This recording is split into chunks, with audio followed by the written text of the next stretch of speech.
Oh. Hello, gentlemen. How are you doing? Are you guys looking for food? I don't have any. We already gave you a bunch. I need to work on my car. Please. You guys are endangered. I can't mess with you. Sorry. Gotta love sandhill cranes. Okay, you guys stay there. I'm gonna be over here. You stay there, okay? We good? We good. Today, I'm gonna be working on my Miata. Gonna change oil. I haven't changed oil since I got it in January, but I haven't driven it that much. I'm at like 4,000 miles, and it was changed right when it was at the dealership. So these freaking guys are gonna join me apparently. So that's cool. Hope this camera looks good. My other camera I normally use, the battery was dead, and I didn't want to wait to charge it. So this is the old Sony AX33 that I used to use a lot. So hooray for that. What's up, dude? You're staring into my soul. Or are you staring into my garage? I agree. Don't go in there. There's nothing in there for you, my guy. Alright, those guys are over yonder. So I'm going to start working on this thing. As I said, changing the oil. I don't think... Have I put any videos on this thing on the channel? I think so. I think so. I know I had one video... Did they go on the second channel? I don't even remember. It doesn't matter. YouTube is an anomaly for me nowadays. You guys know that. But yeah, I'm just wanted to record something. Get back in the swing of editing videos and all that good stuff. So let's change oil in this thing. Alright, so I actually have no idea what size anything I need. So if I can even fit under here with this creeper, barely. When I got this car, it had already been lowered. It's got coilovers on it, and it was lower than it is currently, but it was too low. You know, going over any bump is terrible.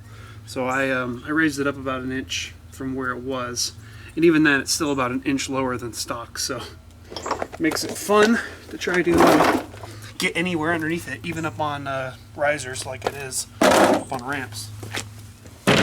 Looks like I'm doing this the old-fashioned way. Just gonna crawl over here. There's ants everywhere because this place is awful.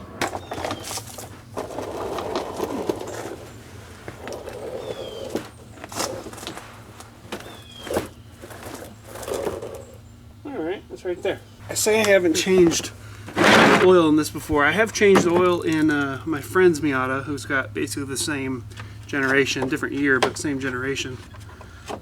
So I have changed the oil in one of these, but his was the stock one, so it was actually high enough to get underneath easily. So this is a pain in the butt. Not 15, not 16. Alright, I need more leverage. I got this from Harbor Freight. It extends, gives you more leverage. It's pretty nice. I like it.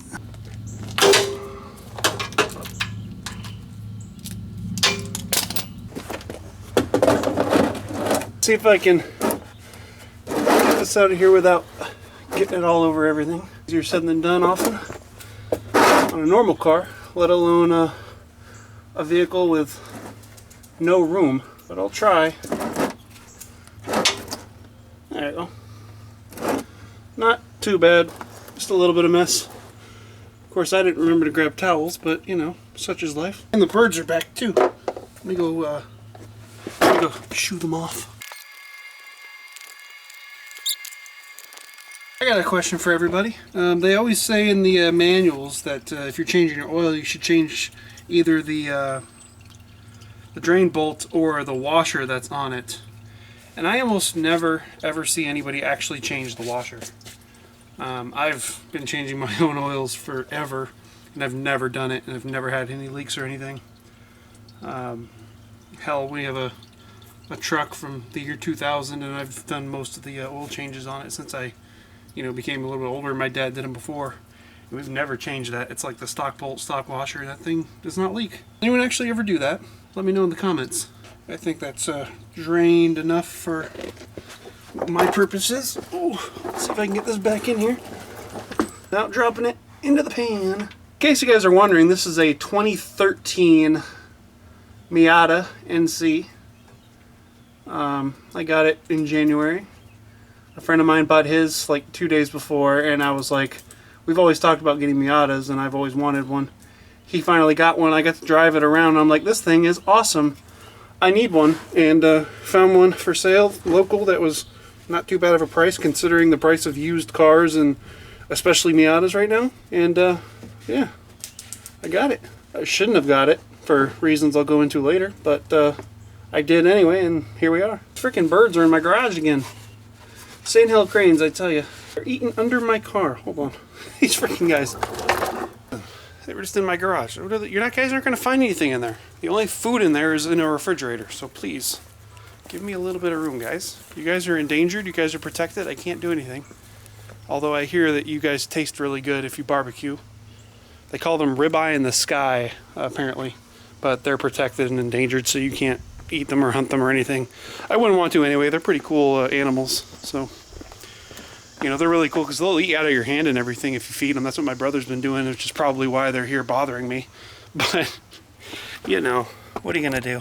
I got to change the oil filter.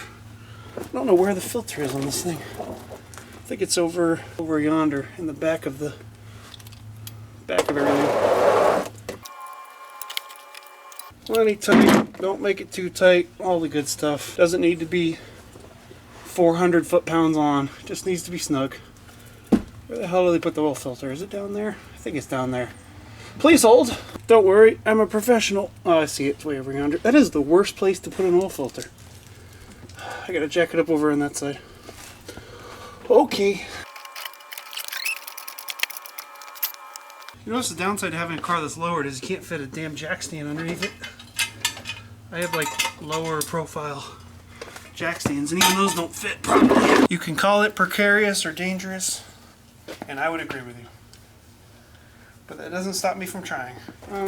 Looks like 10 millimeter. Maybe 11. I'm not quite sure.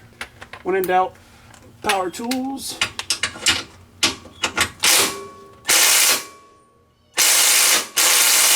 Sure he's not dead.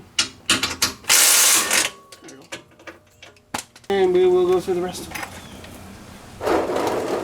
Don't say anything out loud. I won't be able to hear you after doing all this ugga-dugga-duggas. Probably gonna be good enough.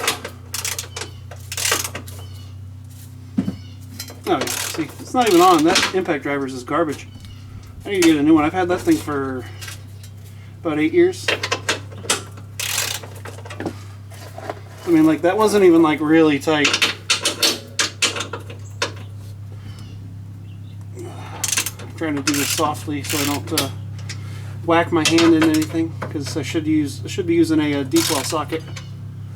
Should be. Oh, yeah. Alright, this is good enough. I have an electric ratchet too. I've shown it in videos before. I just don't want to get up and get it. That plate's out, so now I got the oil pan and oil filter should be right somewhere. Right there. Right here. So yeah, this is I guess the easiest way to get it is doing this. You know what I need is a lift. Anyone want to donate to I Need a Lift fund? Or want to donate a lift to me? I'll make videos about it. I don't have anywhere to put one, but if I get one, I'll make it happen. I do have a garage, but it's like a low ceiling garage, so that wouldn't really be ideal, but I'd try to make it work.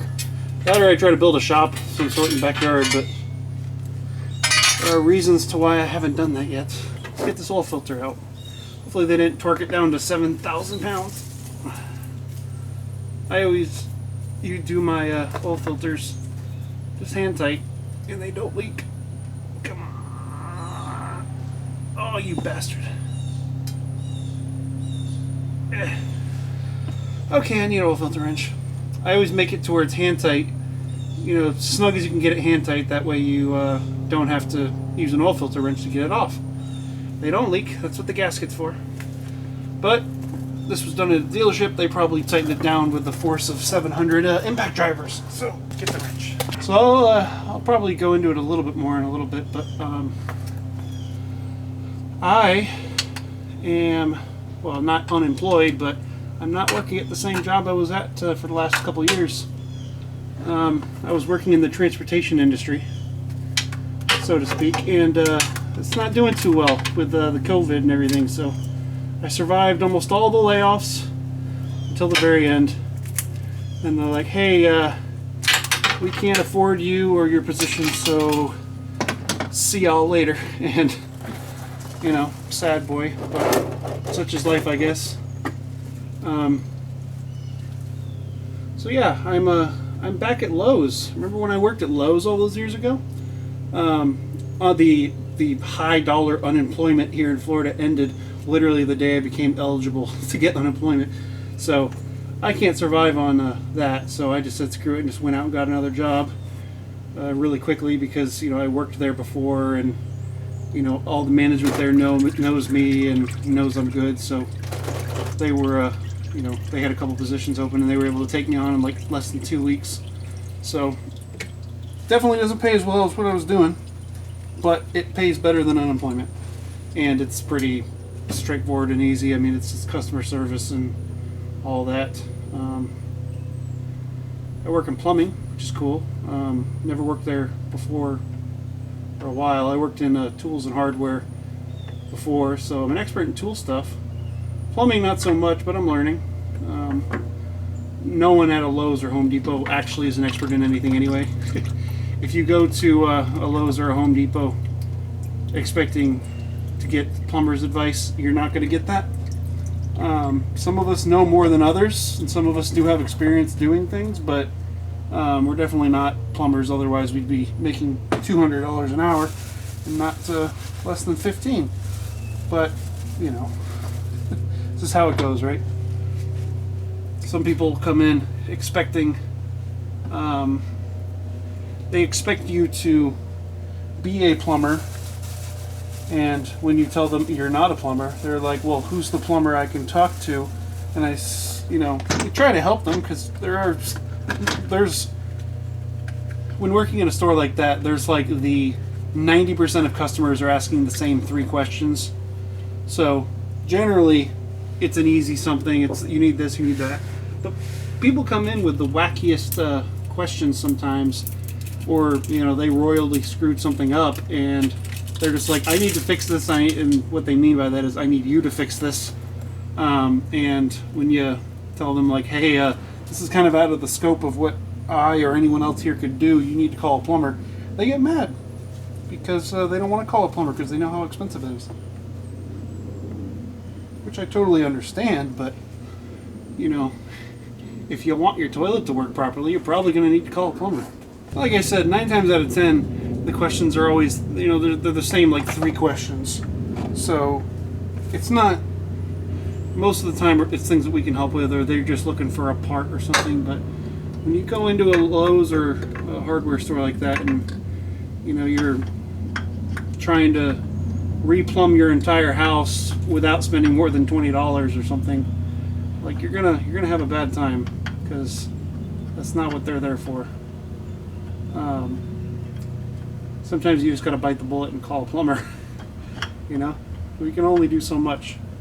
I get people to, you know, like, I sell toilets or something and tell them, like, hey, we sell installations, but half the time toilets are pretty easy to install, and you know, they're not into that. I'm the kind of person that does all my own, like, work of everything. I do all my car stuff. I do all my home, you know, repairs, unless I absolutely can't. You know, like, I can do all appliance installs and toilet repairs and wiring and plumbing and all that. But, you know, if you ask me to install a new air conditioner, you know, I don't really, that's not my expertise. I don't want to do that. Although I probably could. I don't want to do that. I'd pay someone to do that. But otherwise, I do everything myself. So I have that mentality of, you know, oh, changing a toilet's easy. But I have to remember sometimes that other people aren't like me, and they don't either have the knowledge that I have when it comes to getting dirty or having tools, or, you know, they're just not mechanically inclined or whatever, and that's okay. I just have to remember that, so I don't kind of just go, whoa, why aren't you doing this yourself? It's really easy, blah, blah, blah, because it's not easy for some people. Some people are different. My hand's a little slippy, so I'm actually going to give this just a slight amount of tightening. Normally I don't do that, but I'm just going to do it just a little bit, just to be sure that that's on there. Normally I can do it hand tight, but my hands are dirty, so I think that's good enough. Clean all this up. Let's get that other panel on there and fill her up with oil and see what happens. I do got to put that plate back on. I like how they got a little notch built into this, so you can like hang it up by one side while putting in the bolts on the other side. The problem is it's designed to make it easy for two hands, and I only have one. So I'm going to do this. Yeah, see, that's pretty cool. I like that. I like that a lot.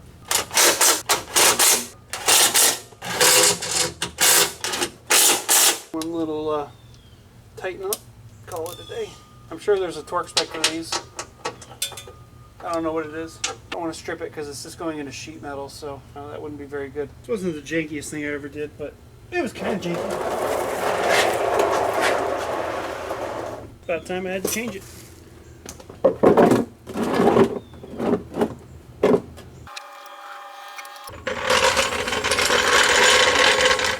Alright, funny, I have a giant toolbox with a bunch of sockets all organized by size and type and everything like that, but that's in the garage. So bringing all those out here is impossible. So I just end up bringing this, basic toolkit with me. All the fancy tools and everything I don't even use. Just use one of these. Time to fill her up with oil. If I remember correctly, I think this takes 4.9 quarts. Just pour the whole thing in there and hope for the best. If you're over a little bit, it's not a problem. In case you were ever wondering. A quart or two in there more, that's not a good thing. But just why does this look like ATF? Smells like ATF. Oh well. Yeah, according to what I found online, this engine, this is a MZR 2.0. I made a video, I think, of one of the last videos I made was changing that engine mount on that Ford Focus that I have. This actually is basically the same engine. I traded that car to get this, and I thought it was funny that they literally have the same engine. This has got upgraded internals and stuff, and it's a little different mounting and everything, but it's basically the same engine.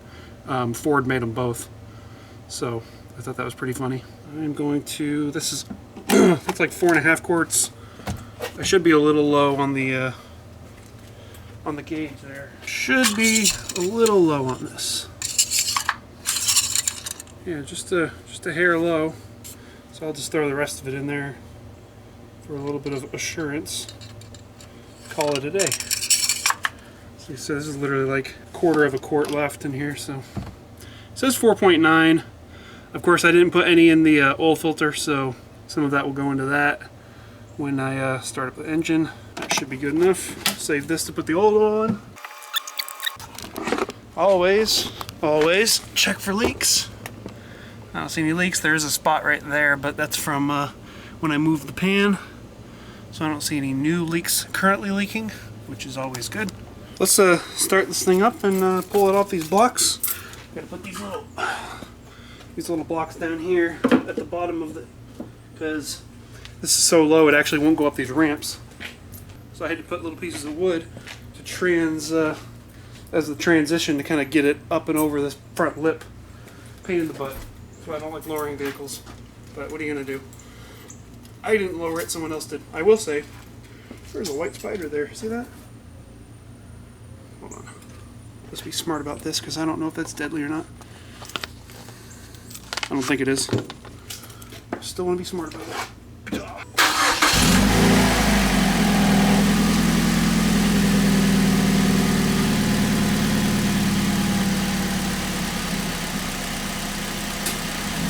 Pressure build up and let's move it.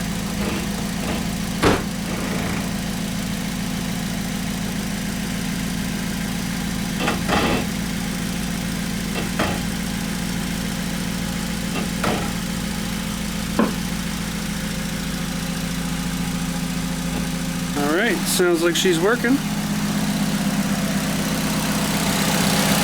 Looking good to me.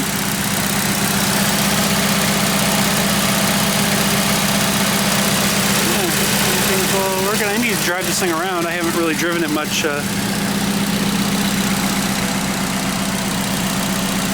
Yeah, thing's doing good. Hard to see, but there's no leaks or anything, so that's good. So I think it's time to wash this thing.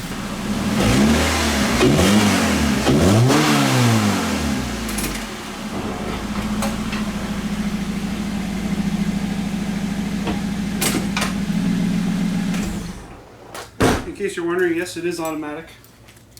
At the time, my drive was a pain in the ass, and getting a manual wasn't really practical, even though I really wanted one. And good luck finding a manual at the time. They were hard to find. Ever wondered how to make a mess using old engine oil? I'm about to show you how. This is always risky to do this over a bunch, like a clean surface, like a driveway, but it's effective. I have another one of these that's deeper. Hold on. I was looking for earlier. This one works a lot better. I couldn't find it. I don't know where it went. But now I got it. Ugh. Put the lid on, label it as old so I don't accidentally pour that into another car, and then dispose of it properly by throwing it in the garbage and not telling anybody. Don't actually do that. Dispose of it properly. Only about 4 quarts came out. As you can tell, you see the line there. It's about 4 quarts. I put in 5, so probably overfilled it by a little bit, but it also probably burnt some oil, because every car does, it seems. My Camaro that I had, that thing only had less than 20,000 miles on it when I got it, and it burnt a quart of oil every oil change. Just brand new, burning oil. So I need to wash the car now, and I'm tempted to just take it through a drive-through, but I don't think I'm going to do that. I think I'm just going to spray it down here because of where I live. The trees and everything, there's always bugs all over. This thing actually got a bunch of water in it the other day. A hurricane came through, well, close anyway, and kind of messed everything up. Got bugs and everything in it, had a pile of water in it. It was not fun. So, what are you going to do, I guess? Alright, let's see if I can find some automotive soap. This is like super knockoff brand car wash and wax. But it works.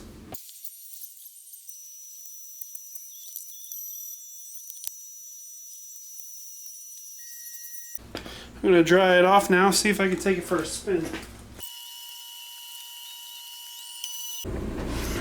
Alrighty then. Let's back out of my driveway. Drive around the neighborhood a little bit. Could put the top down, but it's way too freaking hot for that. See if I can dry out everything.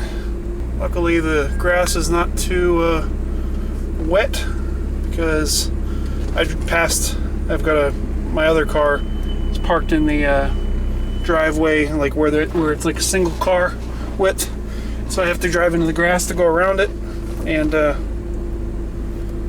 I did that a couple days ago after it rained a whole ton, and got the car stuck in the water-filled yard. That was good times. Yeah, this thing's awesome. I do love this car. Just got to keep it clean. I've been keeping it in the garage since I got it, but I went and put it outside because I was doing a project in the garage. I needed the room, and those 3 or 4 days that it was outside, that hurricane came near us and it rained a whole ton and dropped garbage from the trees all out everywhere and all sorts of good stuff. So it was good times. Yeah, this thing's got a fresh bit of oil now, and looks like I got plenty of oil pressure. I don't see any oil leaking anywhere, so let's go give her a 1-2.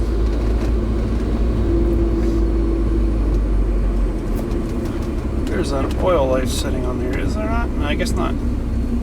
Thought there'd be like an oil life reset or something, but I guess there isn't.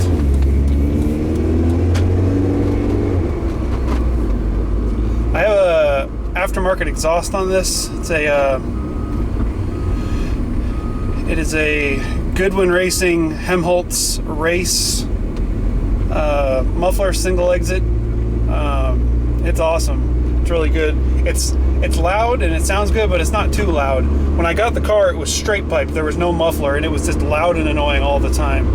Whereas this, like, it's loud when you get on it, but just driving around, it's not too loud.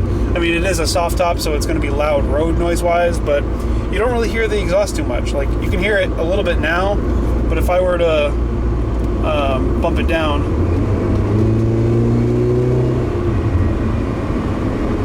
you know, it's really not too bad. I'll get it going in a minute. I'll turn around and do a, I guess, a 0 to 60.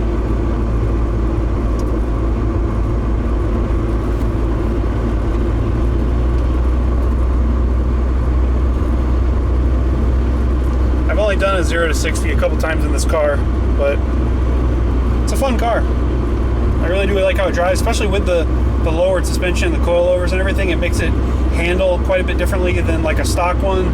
The stock suspension on this is kind of not boaty. A lot of people call these boats, the NC Miatas boats. And it is kind of boaty, but when you lower it, put it down on coilovers like this, it's way better. Alrighty, let me turn around here. Spin around. Alright, let's go. We're at 0.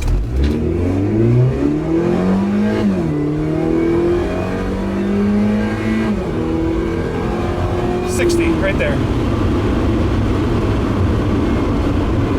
That was with no preload or anything either, so like I wasn't braking it or brake revving it or anything like that. So you know, that's pretty good for a little car that's only got, I don't know, 160 horsepower or something like that, but the thing only weighs like 2,400 pounds, so it's nice and light in that regard. So anyway, oh my god, these birds are back attacking me again. Go this way.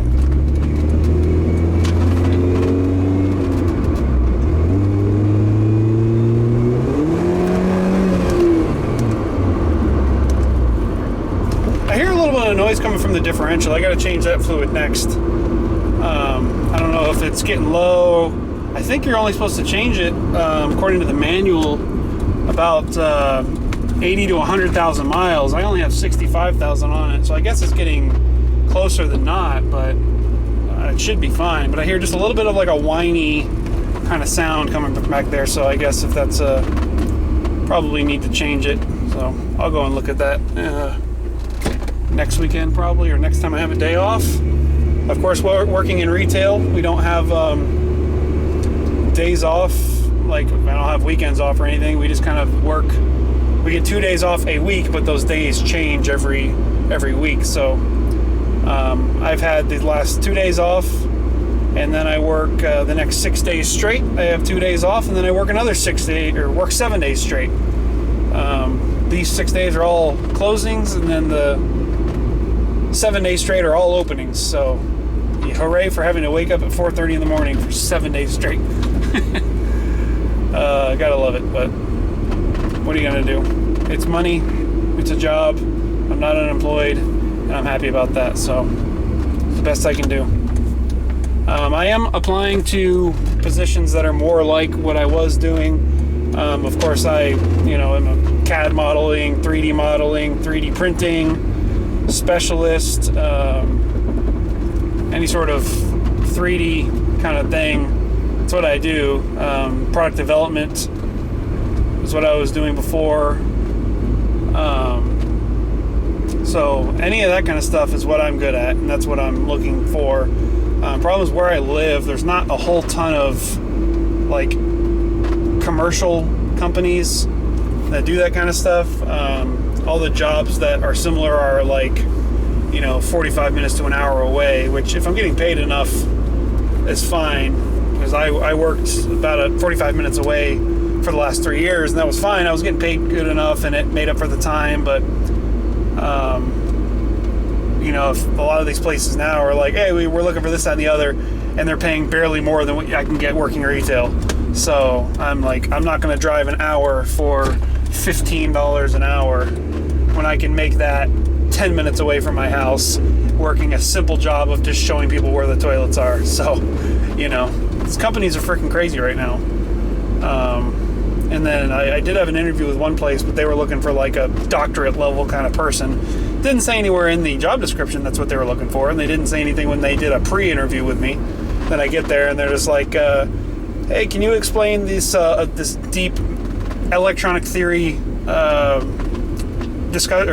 And I was like, I've never even heard of that before, and I know quite a bit about electronics. So I felt kind of dumb, but what are you going to do? It happens. So anyway, back home now. The car didn't explode, so that's good.